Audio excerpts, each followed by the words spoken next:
Basic concepts to start. Let's break down some basic concepts.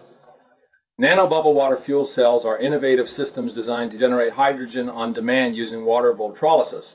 The key to improving efficiency lies in optimizing how the cells are wired and understanding the effect of nano bubbles on the process.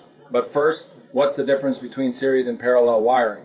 This is an open source project and based on my work, which is patented and free for use now in the public domain. There's no one owner, it is public knowledge.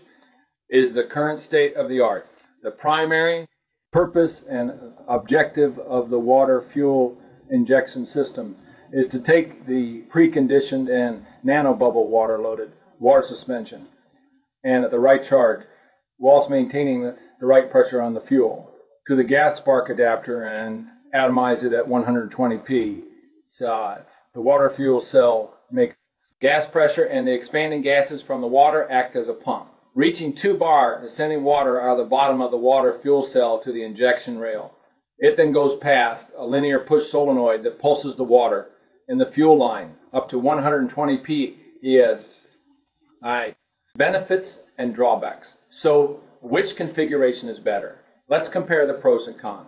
Series versus parallel comparison chart. In series wiring, the benefits include higher voltage and faster hydrogen production, but it also comes with drawbacks: lower energy storage, more voltage spikes, and less reliable nanobubble formation.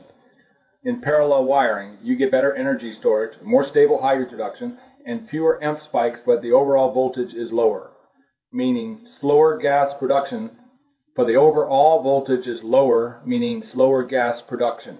Mr. Donatelli has shown these comparison charts in more detail on the Secure Supplies Patreon page and shop. Please refer to his training manual series, B's Parallel Wiring PD.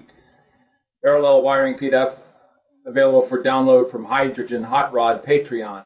Both ways work great and far exceed all other methods known to mankind.